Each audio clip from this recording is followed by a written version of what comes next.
I am in my garden bed that I've had to plant 3 times because, the store-bought seeds did not sprout of the beets, right?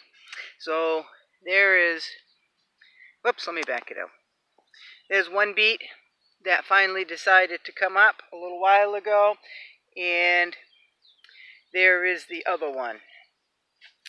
So, I replanted this row. I kept the 2 beets that did come up, and I planted onion seed that I collected from 2019, and those are coming up. I'm not sure if you can even see them, but they are coming up, and they're coming up nicely. And then over there, I planted, and they've got to be thinned out. I've got homes for the ones that I do thin out, and those are, if I can get over here, I don't know if you can see that, Napa cabbage seed from 2019. Obviously, if they're stored right, they're still good into 2022. So, but right here is purslane. I do not weed that out of my garden. I eat that. It's a succulent. And look at the ants. My goodness, look. So I've got to get, it's just no choice. I've got to get out here and with some borax and set some traps, I guess. My goodness. And ants will eat certain plants. So they're, not only will they bite you, they will not be good in your garden. But anyway, here is a purslane. It's small. It's just coming up. Like I said, it's a succulent. The leaves are good. The stems are really good pickled, folks. Every year I allow the stems to get mature, the plant to get mature, the stems to stiffen up a little bit, and I will make purslane pickles out of them. So that is one weed that I do not get rid of in the garden and allow to grow. And I've got one bed that has a lot of purslane in it. So that's why everything has been weeded except for that plant right there. So, and this is what happens when you forget, when you harvest your garlic and you forget or miss whole garlic bulbs, folks. So apparently I missed this section here, and I didn't harvest it, so every piece of garlic shot out a plant. So what I will do is this fall I will take these, separate them, and plant them again. So there's some of my garlic seed for next year, which is really wonderful. And these are also starting to scape out, which is good. Oh, right here, folks, look. Here is a real good example of how they curl. I know a lot of you know this, but some may not. See, that comes up from the stem, the top center, and it is starting to curl. And what that will do is continue to grow and curl about like that. And that's when I harvest them. But that's got some growing to do. But again, next week will definitely be time to start harvesting some garlic scapes. Hey folks, I am back. I got a lot done. As you can see in the previous video, I now have both my female geese sitting on the same nest. One stood up a little earlier, and I don't know how many eggs are in there, folks, but there's way over 8. And again, the male has never fathered any babies. But when I broke a poopy egg into the frying pan to scramble up and feed back to the birds, that goose egg was fertile. So he may surprise me. We will see. It would be awfully nice to have little goslings running around. It would be awfully nice to have one gosling running around. So I am sitting down. It feels really, really good to sit down, folks. So I may do this more often. But I will show you I did a video, a little snippet of my garlic and some purslane in my garden and why I do not weed the purslane out. I also will add to that the lettuce. No, not the lettuce. The lettuce is coming. The lettuce is coming up too. But I'll also show you the Napa cabbage that I planted from 2019 seed, and onion seed that I planted, that I saved the seed from 2019 as well, and they're both coming up wonderfully, folks. So I got rid of my, well, I'm working on getting rid of my ant problem. I mixed up some more borax and sugar, and any place I found a handful of ants in my garden, I just put a small pile on the ground right there. I did find the makings of another pretty good sized ant nest.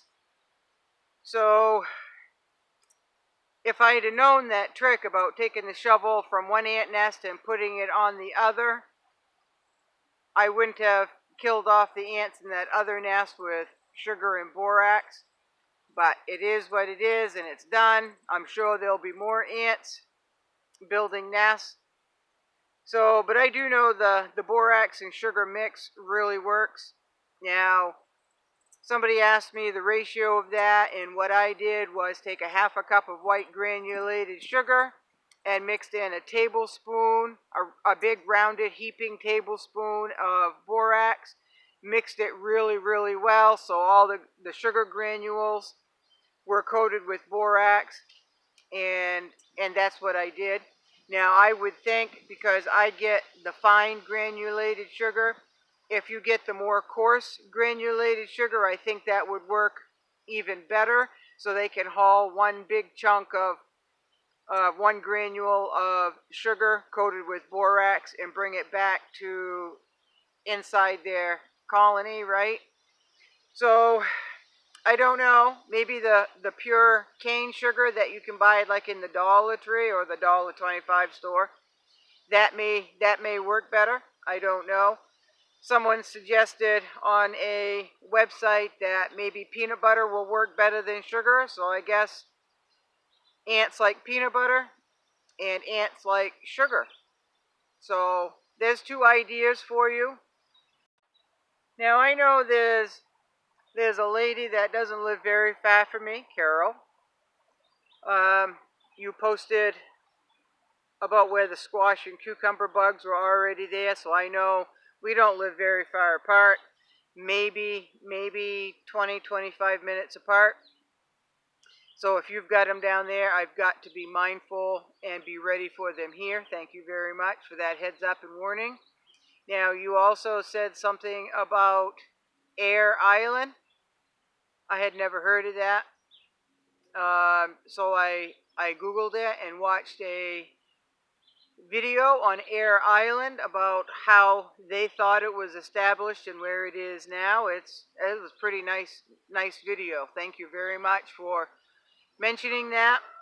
So we don't live very far apart, and we will bump into each other. I have no idea what you look like, but if you see someone that looks like me with a bandana on, it might be me. And I might not have a bandana on either, but I just don't like those loose scragglies. I just don't like those loose scragglies in my face. So bandana is where it's at. It keeps the sun off my head, and it's all good, right?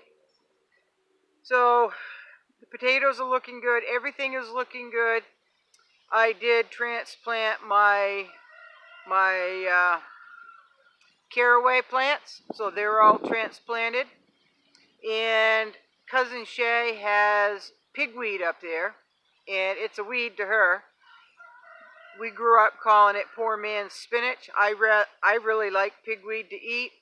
I don't have any here in my garden. I wished I had, but she was kind enough to let me have a dishpan full of pigweed, so I went up in her garden and raided her pigweed patch, and I've got 3 trays in my air dryer drying of pigweed, and then I took 2 plants and planted them so I can establish a pigweed a pigweed patch here. I don't mind having pigweed in my garden. I'll just keep eating it, right? Like I do the sorrel and well, everything else that is edible in the garden that people call a noxious weed. Um, she also gave me some of her uh, Japanese mustard. Now that's pretty good, folks. She planted it one year. I guess it was a free seed from one of the seed companies. And now she's weeding it out of her garden. The next year it just exploded onto her soil. So it went to seed, and I guess the germination rate is pretty high. I like it. When it's young, it tastes really, really, really nice. Has a nice flavor. When they get big, they get really spicy, but they're a greenish purple plant.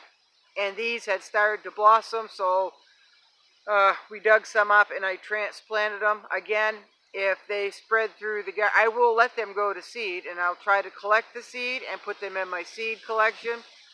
But if I miss them, and the prevailing wind usually goes that way, and they're planted over here. So if next year I complain about being inundated with Japanese mustard, I'll only have myself to blame. But again, that's one thing. When I weed, I can just pull up and I can eat, right? So I eat a lot of weeds here, and our ancestors ate a lot of those same weeds. That's how some of them survived, right? So, I can plant in my garden seeds that I want to harvest, and along with that, I've got weeds that I also harvest. So my garden is a domestic garden, and it's a natural garden. So I utilize and use a lot of things anything that I can, folks, actually. It's some of the wild weeds are pretty tasty. They really are. So I collected my eggs. I checked on the geese. One of the geese decided to attack the tip of my boot. So you probably saw that. And the garlic scapes are coming up, and you can dry them just like you do onion tops. So by next week, I should be able to harvest quite a few scapes, and I will bring you along when I do that. And there is a deer fly right there. I guess that's it. It's been threatening to rain all day, but it hasn't rained a lick. But it's cool. The leaves are turning up, and you can feel that cool moisture coming in with the breeze. So I would like it to rain. My garden really needs the rain, folks. But it is what it is, and I can haul my buckets. I've already hauled my water. Monday, when I came through the seed and feed store, I picked up a few bags of grain. I just took them out of the back of my vehicle and took care of those, because if I'm going to be on the road going back and forth tomorrow, any extra weight in the vehicle besides me is a little bit hard on the gas, right? So I want it as light as I can, so I took, I don't know, it was like 250 pounds of grain out of the vehicle. So that ought to help with the gas mileage, right? Sure. The helicopter. A lot of military helicopters going by here, folks. A lot of them.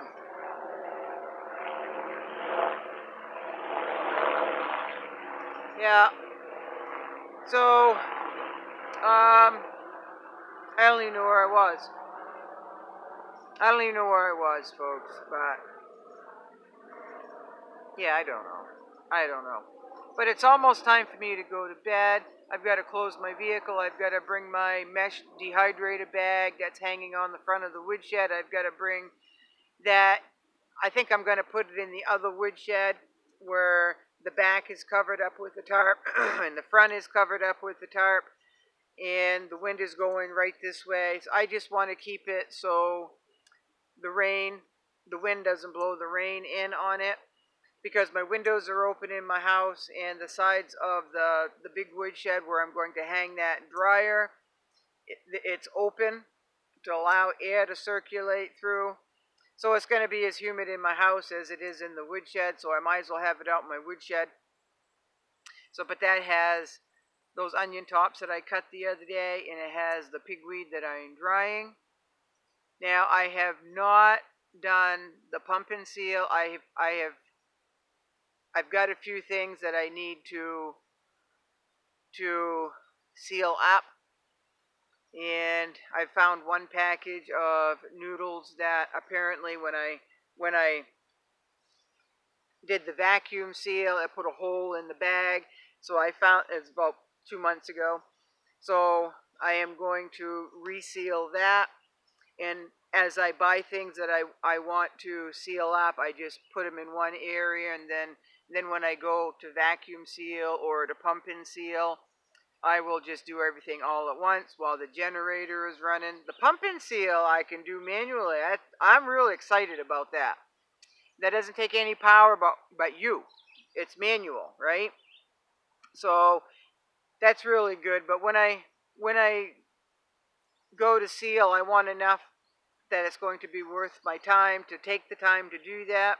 So that will be coming up next week. And I'll show you the garlic next week and whatever is happening next week. I've got a duck, Daisy May. She went on a nest even further in the corner, and she's sitting on a few eggs. And Odie duck, I let her sit on those 2 eggs and the corner of the guinea coop. And the one that just abandoned the eggs that I spoke about earlier, she is sitting on 2 duck eggs. So even if those 3 Muscovy females, I tell you, Muscovies are like rabbits, folks. They just want to brood. They just want to brood, and they'll give you a lot of eggs. They will give you a lot of babies if you're not careful. So even if all those eggs in there hatch, then it's not going to be like 60 or 80 coming home with babies, right? So even if Miss Daisy Doc is, or Daisy May Doc, if Daisy May Doc is even on 8 eggs, that's 10 or 12 babies, and then I can handle that. It's the chickens that I need to get down. I need to get the roosters down, and I need to get some of the hens down.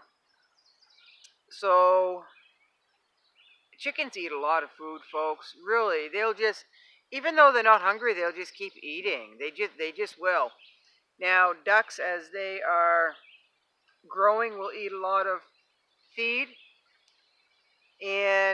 but after they get to be an adult, they don't eat as much. The geese hardly eat anything. They prefer grass. Even in the winter, though, they don't eat much. For a bigger bird, they're like my least feeders. They are. So it doesn't cost as much. Well, I don't know. I'm sure Heavy Metal Homestead would disagree on the cost of feeding geese, because she's raising goslings, and just like Muscovies, they probably eat a lot because they need a lot of food and nutrition to grow. So, but as geese are adults, they really don't eat much. So I liken it to raising a teenage boy. Teenage boys eat an awful lot of food, right? So, but you get past that stage, and then they're pretty cheap to feed, except for the chickens. The chickens are just little piglets. They are. But anyway, I'm rambling again, and I won't be posting probably tomorrow night, unless something happens. I won't post the video tomorrow, folks. So you've got 2 today. So 3 actually, because one posted early this morning that I tried to post last night before I went to bed, but it finally posted this morning. So I guess you'll get 3 today. So life is good. Life is good. If it's not, make it good, or at least do the best that you can. And I hope you're staying busy, but I hope you're resting. And we'll get through this, folks. We'll just get through it. We'll just get through it. Thank you.